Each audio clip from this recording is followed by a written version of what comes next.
So again, hindi pala naka-record. Okay, start na natin. So today our topic is about art criticism. Okay, so art criticism is about the description, analysis, and interpretation, and also an evaluation.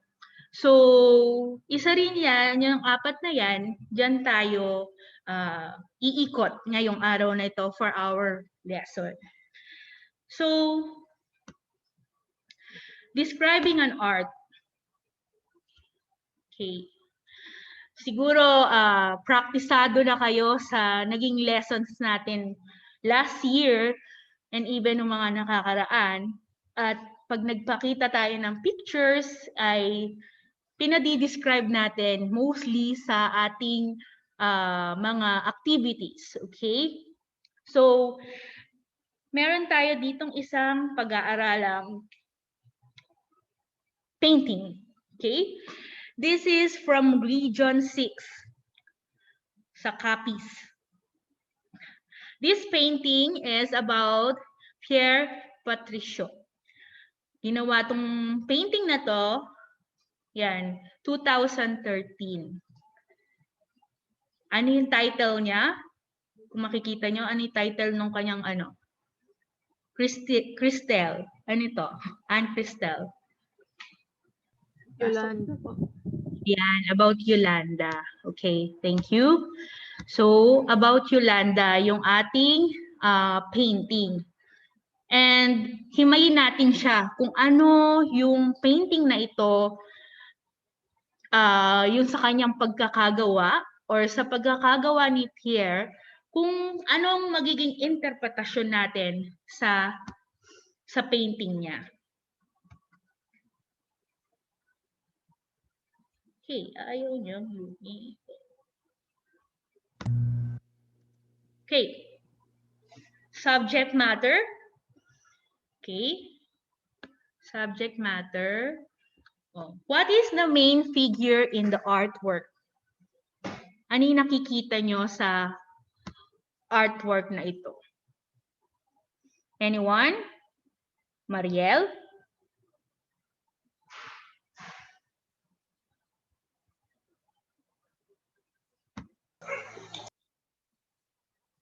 Sino kaya from the class?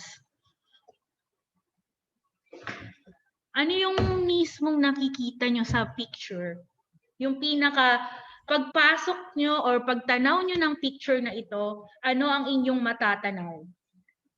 Yung mukha po. Yeah, exactly. Thank you. Mukha yung matatanaw kaagad natin.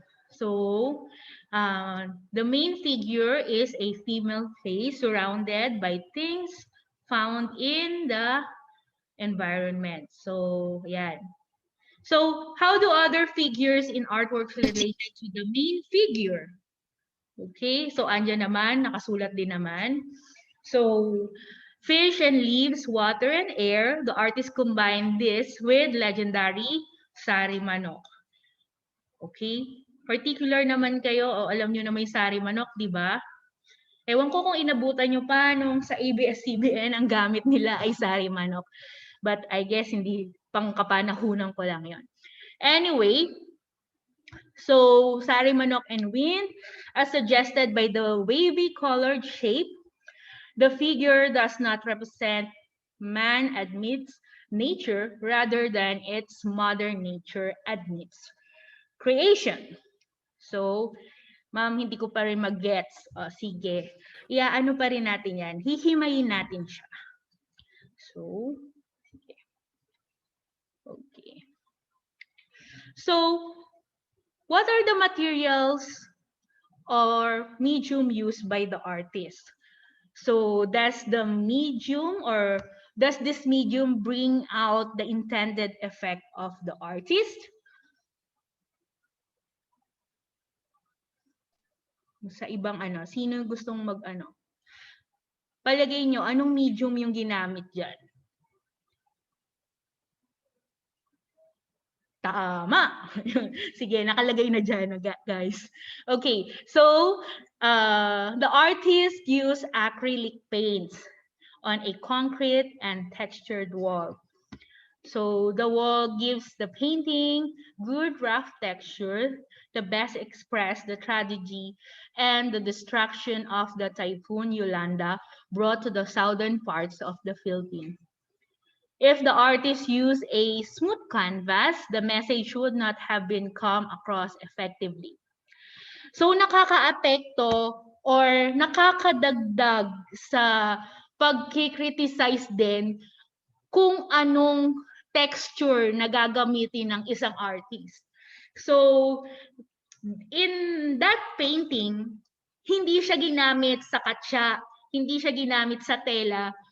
However, ginamit siya sa regular na wall na simento na roughly finish. Kung matatanaw nyo dito sa part na ito, ayan, kitang-kita, di ba pag tayo yung naglalagay tayo ng painting or ewan ko sa inyo kung ginagawa nyo to or nasubukan yung mag-paint sa isang or yung unang platada or how may you say this? Yung pagpupo or pagpupinta sa isang sementadong wall or cemented wall, magiging effect niya unless na if i-finish natin na mabuti to is hindi matatanaw yung mga edges nung here, yung mga edges nung ating drawing or nung kanyang drawing. Okay? So bakit? Title pa lang, 'di ba? So Yolanda. Ano ba ang significance ng title niya about Yolanda? Anyone from the class? Kelly? Ma'am, ano po, yung nangyari pong bagyo po dito sa Pilipinas po, yung pinagdaanan po ng mga... Yes, okay, very good.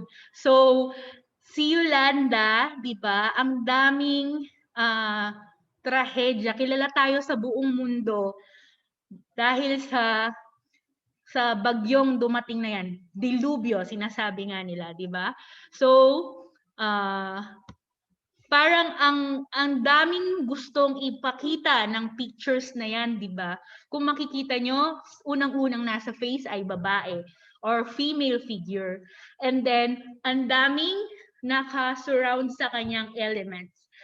Okay? So, umpisa pa lang, pagkita nyo sa picture niya, ay ano yung matatanaw nyo?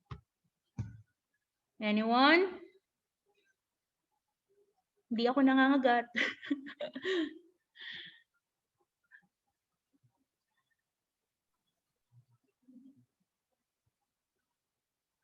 Wala. Okay. So, parang ang daming, ako na lang, sige. Ang daming gustong ipahiwatig nung pictures niya. And aside from yung ang dami niyang pahiwatig, hindi siya ganong, what do you call this? Masaya ba yung image niya? Parang hindi, di ba? So, matatanaw natin dito kung ano yung gustong ipahagi nitong paintings na to. Ng painting na to, I'm sorry. Okay. So, what are the dominant elements in the artwork? Yan. Isa-isahin natin to. How are these used in the artwork? How does the artist use the line to define shape and the volume? What are the unifying features in the composition and the variation appear among repeated elements?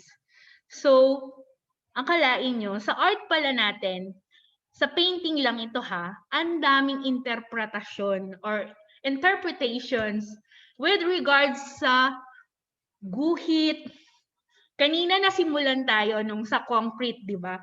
Ini-paint sa concrete, may ibang meaning na kaagad yon. Kumbaga, nung linagay siya sa concrete, hindi sa smooth surface, parang ang ano na interpretasyon niya, 'di ba? Rough. The title pa lang niya is Yolanda. And parang ang bigat na nung paintings niya. However, makikita pa rin natin na may ibang elements doon that it gives other meaning than yung mabigat na dati nga nung painting. Diba? So, even the lines defines a other or different shape, iba pinakikita nito. Kung may manipis ba, kung makapal ba, iba ang magiging interpretasyon ng isang taong titingin or even sa artist. Gaya nga nasabi ko nung unang-unang lessons natin, 'di ba, na contemporary arts is kasama yung tumitingin sa interpretasyon or isa ka bilang ikaw na tumitingin sa kanyang artwork is ikaw mismo ang magsariling magbibigay ng interpretasyon sa lesson na to. Teka lang ha. Nature po. Ayan, okay. Sige, but in nature po, di daw makapasok si Elijah. Dadaan daw po kasi sila. Okay. Sige po. Alright. So, continue tayo. Ayan. So, eto yan. So, the curved line dominates the painting that has different hues of the primary colors. Ano yung mga primary colors? Kinder pa lang tayo, alam nyo na. Ano class? Ang primary color? Red, Yes, yellow, okay. blue. Yes, okay. Red, yellow, and blue. How about the secondary? Green, purple, orange. Sige, very good.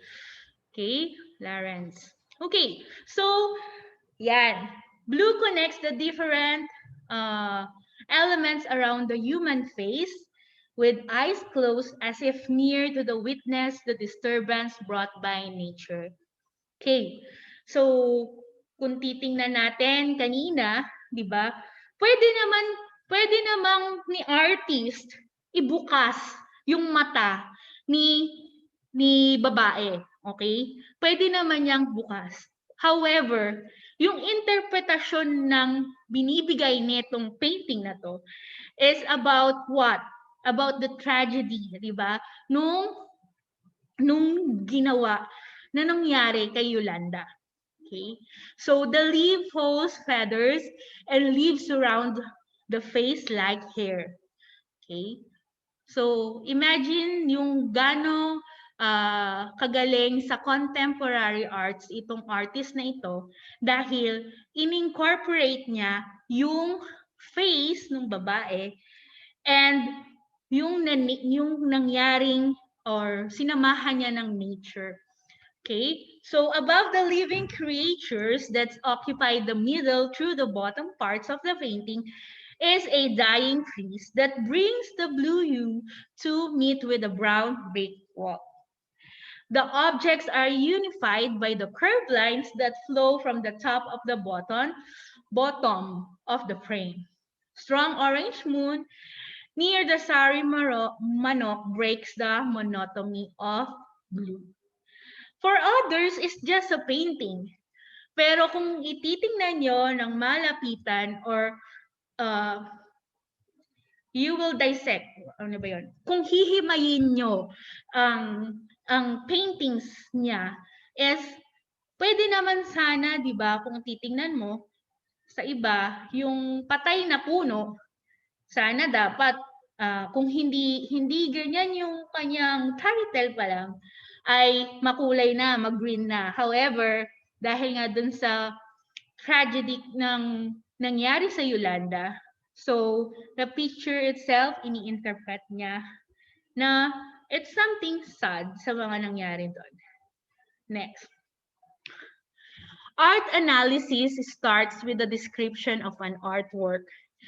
Focus on beauty, design qualities, and the value of an artwork. So, gaya nga ng sinabi ko kanina, so sa pagtingin ng painting, ang unang-una nating natitingnan kung tayo tumitingin Ewan ko sa inyo kung you've been to museum or you saw a painting o kunwari nasa mall kayo, may tinitindang mga paintings doon. 'Di ba na hahalina kayo. Kunwari, ang painting hindi yung traditional painting pero BTS or ano ba yung mga ano sa inyo? Ano yung isa? Wala. Basta mga pang-Korean, K-pop na mga pictures. So, syempre, maa-attract ka agad kayo doon, di ba? However, kung minsan, hindi porkit maganda or sinabi ng paintings. Pero kung hindi nyo titingnan mabuti, nasa sa inyo kasi yun, di ba? Kung ano yung beauty niya, kung maganda ba sa inyo. For guys, kunwari, sa guys ay sabihin na nating mga high-end cars na painting.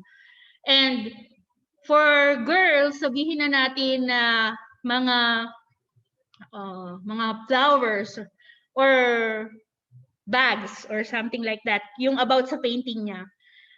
Kung pagpapalitin kayo ng tinitingnan, ang boys bags ang tinitingnan and ang girls yung cars, which likely ano mangyayari? Hindi appealing sa inyo, di ba? So, nasa sa inyo yun kung ano ang kahulugan ng maganda para sa inyong sarili. Okay? So, next. The various elements that constitute analysis are the determinations of subject matter through naming events or issues associated with the artworks.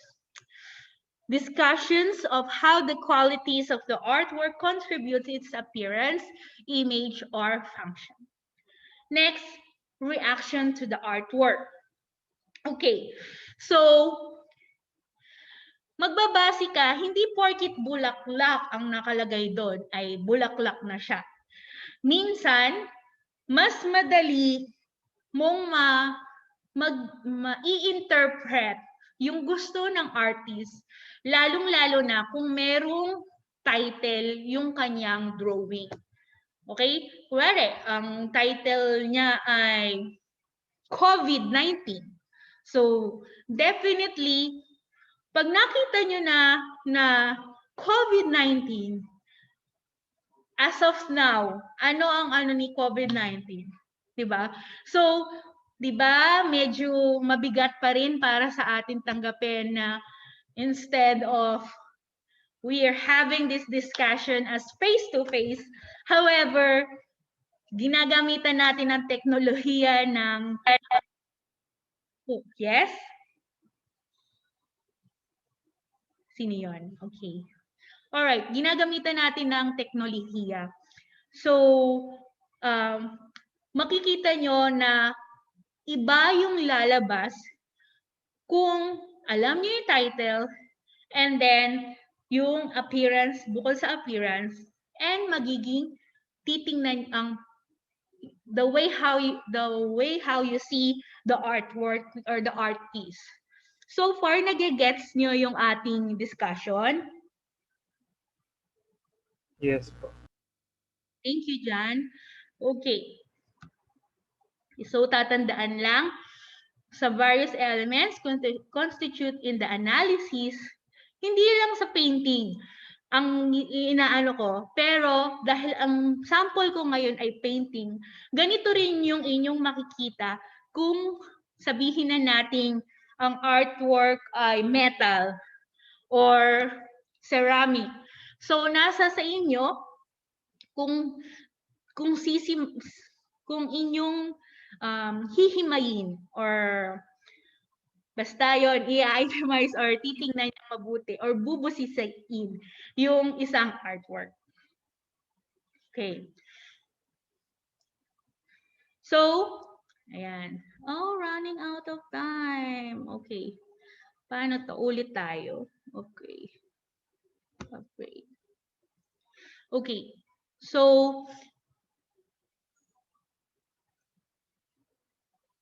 teka lang. Okay. Ano yung mga elements na palagay nyo or na makikita doon sa artwork na yon? Okay? May relasyon ba sa inyo yung artwork na yon habang tinitingnan nyo? So let's further go with art criticism analysis. Okay? Balik tayo. Ayan. Balikan natin. Ayan. Okay? Tingnan nyo mabuti yung artwork. Kung ano ang inyong nakikita. Ayan. May isda. Ano pa?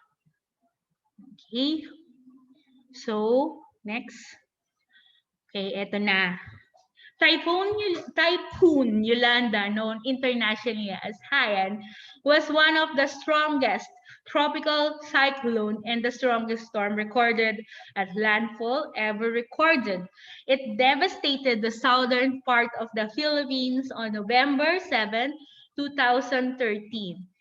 It has left 6,300 people dead. Actually, hindi lang yan ang totoong namatay sa Yolanda. Mas marami pa. However, due to our political something, pero yan lang ang linabas. It's more than 10,000, sabi ng mga ibang nandun. Anyway, just the facts lang. Yun. Anyway, people dead and caused catastrophic destruction in Visayas, particularly in Samar, Leyte, Cebu, Capiz, Negros, and Iloilo, affecting 11 million people. Most of them are homeless after the storm. Bakit? Kasi winipe out ni Yolanda ang anong tawag dito? Yang sa yung Visayas or dun sa dinaanan ng bagyo ng Yolanda. Okay, this tragedy has inspired artists to use their art to express pain and suffering. Capiz artist Pierre Patricio is one of them. The figure in his painting is a symbol of Mother Nature that appears calm and harmless but destructive when her power is unleashed. Other elements in the painting, such as legendary sari manok and arowanas, are used to symbolize strength to survive. Okay, so arowanas and sari manok, ano nga yun? So, many believes kasi sa atin, di ba? Sino yung may nag-aalaga ng mga arwana? Mga swerte-swerte daw. So, ginamit ni Pierre yung symbol ng dalawa na to para sa strength and survive. Okay? So, the following curved lines gently connect all the elements of nature that are under treat, which is symbolized by the dead tree. So, ang galing, di ba? Iisang painting pero ang daming interpretasyon. The artist combined forms of abstraction with the curved lines that moves from the bottom, from the bottom to the topmost area of the frame. The unifying element that is characterized by Pierre Patricia's style, where the element designs are intellectually interpreted through analysis of forms, making them transparent as they overlap the styles observed in the formal intellectual order. Kung titingnan nyo, hindi lang siya linagay as dito. Yung mga curves na nandyan, ayan, yung curves na nandyan ay may mga symbol siya, hindi lang siya linagay dyan. Kung titingnan nyo, inayos yan, pinagkasunod-sunod, pinagpatong-patong, nag-overlap sila, pero may style pa rin na nagawa. Okay? So, one picture with different approach sa kanyang painting. Okay, interpretation. An interpretation explains what you have already received and analyzed. Okay, develop a good guess about the meaning of the artwork. Anyway, so next, okay, interpretation. So what is the artist trying to say in this artwork, and what makes you think that? Okay, why did the artist create the artwork? Why do you think the meaning, and why? Do you think that there are things in the artwork that represents the other things symbols? What are those things, and what do they symbolize? Okay. Okay. For the interpretation, yan. Moving on sa interpretation, the painting is about power of Mother Nature. It can be beautiful as well as cruel. It can give life as well as take it. These scenes in the colorful plants, fish, and sari manok, in contrast to the dead tree placed on the top part of the painting. Ito yung sari manok, ito yung arwana, and ito yung patay na puno. This painting serves as a reminder of man's weakness compared to the strength of the Mother Nature. So, walang sinabi nga nila, walang kalakasan ang walang magagawa pag ang humagupit na ay ang paniningil ng inang kalikasan.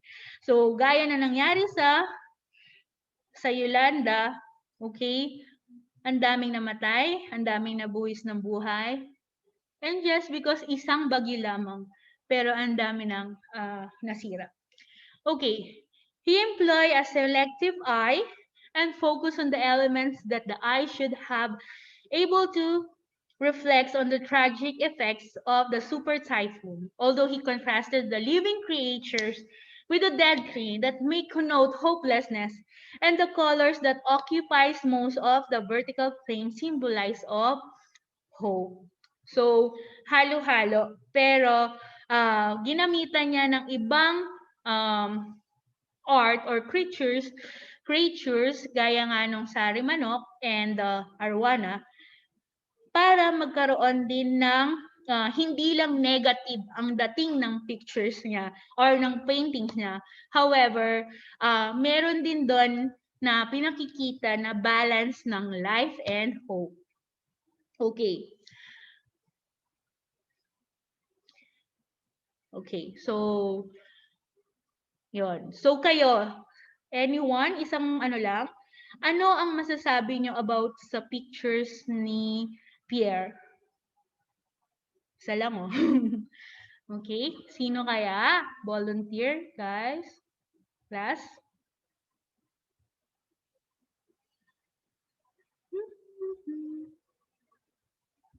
Sige, pili. Ayun, sige. Si Jeremy Tubera.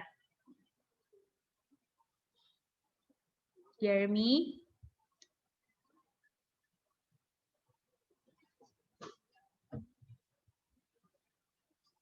Hello? Ako, natutulog yata si Jeremy.